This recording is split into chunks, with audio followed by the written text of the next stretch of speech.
Now that I've gone after Donald Trump with his ridiculous immigration plan that makes him look like Adolf Hitler, I'm not saying he's Adolf Hitler. I say it makes him look like it, okay?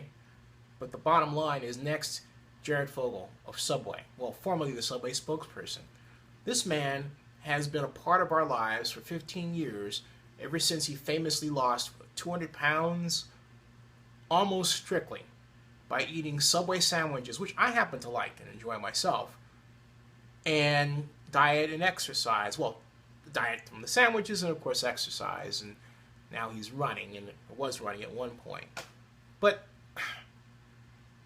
Jared is now the focus of a plea deal because he was found guilty of child pornography. Here's a man who is worth an estimated $15 million. Not too shabby for being a spokesperson.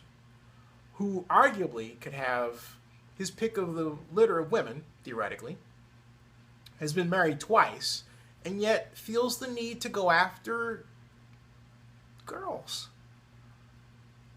Allegedly. Allegedly. But he took a plea deal. Okay? He took a plea deal.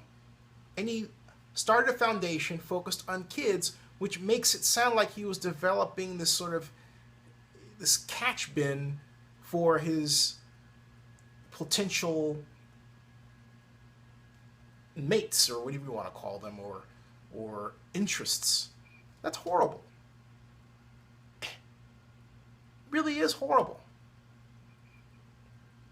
And to not to put too fine a point on it, because there are people who have said, look, Subway should not have cut him so quickly. You're innocent until you're proven guilty. Okay? You are innocent until you are proven guilty. Absolutely. Absolutely. But if Jared hadn't done anything wrong, all he had to do was take out a video and say, hey, look, I didn't do anything wrong. Here's evidence that proves that I didn't do anything wrong. I'm going to fight this in court. Subway, you stand by me.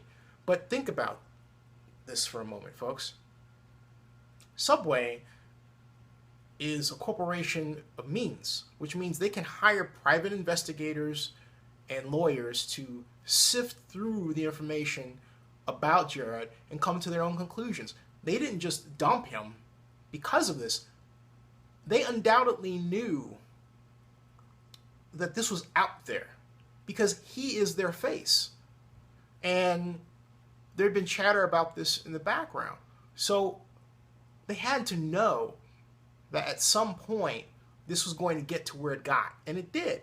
They had to supine something. They had to, because if he is their spokesperson and they have so much resources behind him and they have made him a millionaire, it stands to reason they've kept constant tabs on him that he wasn't even aware of. And so when this happened, they immediately cut bait. Cut ties, excuse me. That's sad. It really is sad. Because he's the kind of guy that when you look at him, you've been trained to want to root for. Now, what do I mean by that? We are trained to think that plain-looking white guys are harmless. That they won't do anything to us. We want to buy things from them. We trust them. We believe them. We stand by them. And we will leave them with our kids and no questions asked. Jared held that mantle for over a decade. Until now. He blew it. Completely blew it. Whereas guys like me, black, we're assuming that we're going to do something bad just walking down the street. You see how different that is? That's why we have the term racial profiling. Horrible stuff. Jared gets positively racially profiled. Guys like me who are black, we get negatively racially profiled. But the truth is you should never, ever judge a book by its cover. I hope that's the lesson here. Don't judge a book by its cover.